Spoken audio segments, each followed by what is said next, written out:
अज्ञानतिमिरान्धस्य ज्ञानाञ्जनशलाकया चक्षुरुन्मीलितं येन तस्मै श्रीगुरुवे नमः।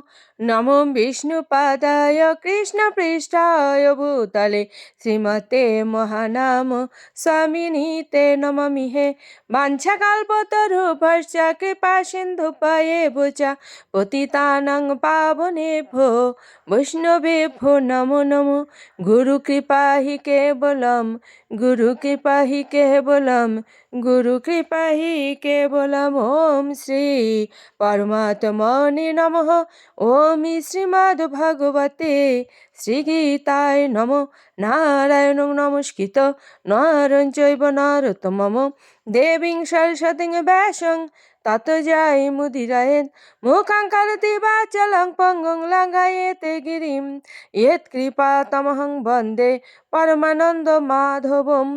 ॐ नमो भगवते वासुदेवाय, ॐ नमो भगवते वासुदेवाय, ॐ नमो भगवते वासुदेवाय। श्रीमद्भगवते श्रीगीताय नमः, श्रीगीताय नमः, श्रीगीताय नमः।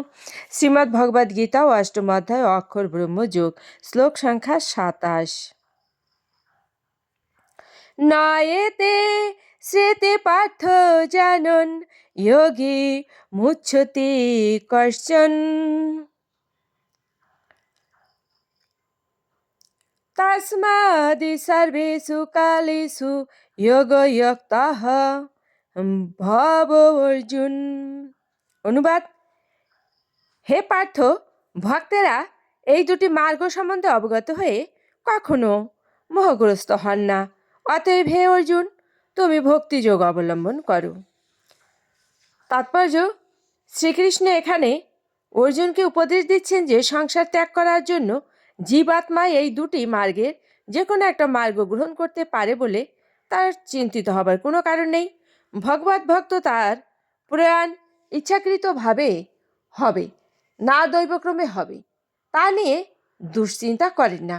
ভক্তের কর্তব্য হচ্ছে সুদৃঢ় বিশ্বাসের সঙ্গে কৃষ্ণ ভাবনায় ভাবিত হয়ে হরে কৃষ্ণ মহামন্ত্র কীর্তন করা। তাই জানা উচিত যে এই দুটো মার্গের যে কোনো একটি ক্লেশকর। কৃষ্ণ ভাবনার আবিষ্ট হবার শ্রেষ্ঠ পন্থা হচ্ছে সর্বদাই শ্রীকৃষ্ণের সেবায় যুক্ত হওয়া।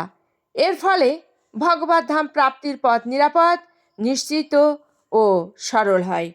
ওম শ্রী পরমাত্মনে নমঃ। ওম শ্রীমদ্ ভগবতে শ্রী গীতায় নমঃ।